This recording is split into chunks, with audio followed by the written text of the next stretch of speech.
मन नेकी कर ले, 2 दिन का मेहमान मन नेकी कर ले। धनाना धाम यह वर्तमान का एक ऐसा गांव है जिसमें जन्म लिए एक संत ने पूरी दुनिया पर स्वर्ग बनाने की शुरुआत कर दी है। मेरा मतलब इस गांव में न तो कोई शराब पीता है और न ही किसी प्रकार का नशा करता है और न ही जीव हिंसा। यहाँ के सभी लोग उस संत के ज्ञान को सुनने के लिए सत्संगों में जाते हैं और घर पर बैठकर भक्ति करते हैं। वहाँ के सभी लोग केवल एक ईश्वर को मानते हैं जो कि सबसे बड़ा और सच्चा ईश्वर है। भक्तों को भगवान से मिलने वाले सारे लाभ होते हैं और बच्चे आपस में खेलते हैं और भक्ति करते हैं और वहाँ की फसल भी बहुत अच्छी होती है। इसका मुख्य कारण है वहाँ के लोग जो कि पर्यावरण को थोड़ा सा भी नुकसान नहीं पहुँचाते, क्योंकि उस संत के वचनों में ही इतनी शक्ति है कि कोई भी व्यक्ति नशा छूता तक नहीं है। सभी लोग आपस में भगवान की चर्चा करते हैं। संत रामपाल जी महाराज जी ये केवल एक ऐसे संत हैं जो वेदों के द्वारा विधि से भक्ति बताते हैं। हाँ, उनके रूप में तो स्वयं भगवान आए हुए हैं। वो ही केवल एकमात्र ऐसे संत हैं जो हमारे पवित्र वेदों, गीता और बाइबल सभी ग्रंथों को खोल खोल करके बताते हैं कि वह पूर्ण परमात्मा कौन है जिसकी हमें भक्ति करनी चाहिए। और हाँ, कल तो उनका अवतरण दिवस है, उसमें हम सभी को चलना है। उन्होंने पूरे विश्व को आमंत्रित किया है। ऋतु दासी नाम की एक लड़की उनके अवतरण दिवस के सानिध्य में विशाल भंडारे के आयोजन में जाने के लिए बहुत उत्सुक थी, जो कि अपने भाई के कक्ष में जा रही थी और उसका भाई पूर्ण परमात्मा की भक्ति कर रहा था कि तभी वहाँ पे ऋतु दासी आ जाती है और वह अपने भाई से कुछ पूछने लग जाती है। उसका भाई अपने मंत्र पूरे करके उस माला को वहीं पर रख देता है और अपनी बहन की सारी बातें सुनने लग जाता है। अरे भाई, तुम मुझे बताओ कि अवतरण दिवस का मतलब क्या होता है? आखिर ये क्यों मनाया जा रहा है? इस दिन क्या हुआ था? मुझे बताओ कृपया करके, अवतरण दिवस क्या होता है? प्यारी बहना, यह दिन इसलिए मनाया जाता है क्योंकि इस दिन संत रामपाल जी महाराज जी ने इस धरा पर जन्म लिया था, जो कि किसी अवतार से कम नहीं है। कबीर साहिब के रूप में स्वयं अवतार संत रामपाल जी महाराज जी आए हुए हैं, इसलिए इस दिन को अवतार के नाम से मनाया जाता है। तुम समझी छोटी? जी भैया, मैं समझ गई कि आखिर यह दिवस क्यों मनाया जाता है। कल हम पुस्तक सेवा करेंगे, सभी को इसके बारे में समझाएंगे।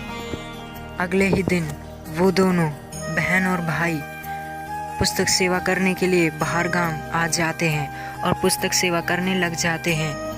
तभी उसके भाई के सामने एक छोटा सा लड़का आ जाता है। बच्चे सुनो, यह पुस्तक रख लो, यह बहुत ही अनमोल पुस्तक है, इसे तुम भी पढ़ना और अपने माता पिता को भी पढ़ाना।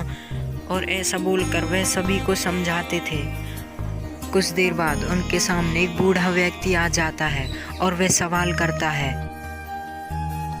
प्यारे बच्चों, तुम किस तरह की पुस्तक बांट रहे हो? मुझे भी तो बताओ जरा इन पुस्तकों के बारे में। अरे दादाजी, ये कोई हम पुस्तकें नहीं हैं। ये संत रामपाल जी महाराज जी ने वेदों में जो लिखा है वो सच्ची बातें इसमें लिखी हैं, जिससे सभी को पता चल सके कि असली भगवान कौन है। अच्छा, तो बेटा तुम ही मुझे बता दो कि वह भगवान कौन है और कैसा दिखता है।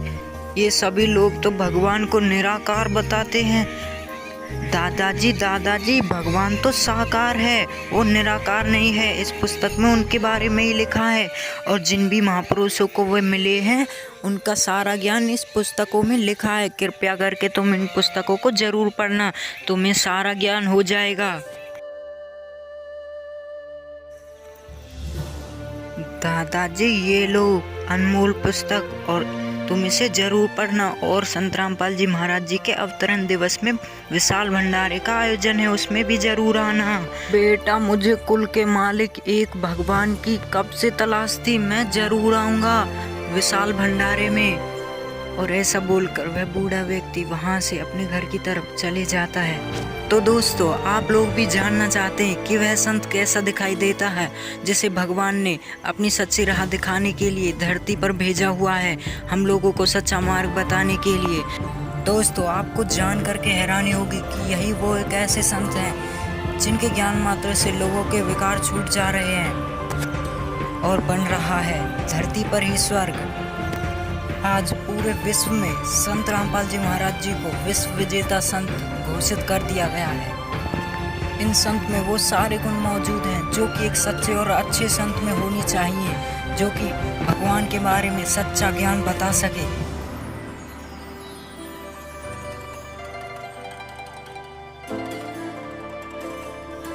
संत रामपाल जी महाराज जी के सानिध्य में 73वें अवतरण दिवस पर 6 से 8 सितंबर को विशाल भंडारे, अखंड पाठ और दहेज मुक्त विवाह, रक्तदान शिविर, निःशुल्क नाम दीक्षा दी जा रही है। इन्होंने पूरे विश्व को इसमें सादर आमंत्रित किया है। ये इंटरनेट और ये प्रोजेक्टर, टेलीविजन, ये परमात्मा का दिया हुआ ज्ञान है, जीव सत्र का नहीं है। किसी किसी का भूल हो कि मनुष्य बना दिए ऐसे आइटम।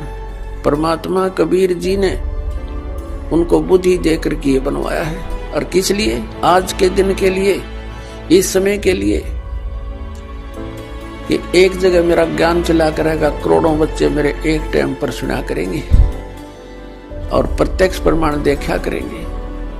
प्रोजेक्टर बनवा दिए, दास यहाँ दिखाता, वहां बैठे प्रमाण देख रहे हैं, टीवी के ऊपर देख रहे हैं, घर घर बैठा परमात्मा संदेश भेज रहा है। तो पुण्यात्मा, आपका कर्तव्य बनता है इस परमेश्वर के सच्चे ज्ञान को अपने भाई बहनों, पूरे विश्व के सभी हम एक वहां तक पहुंचाओ, जन जन तक पहुंचाओ। हम सभी एक परमात्मा के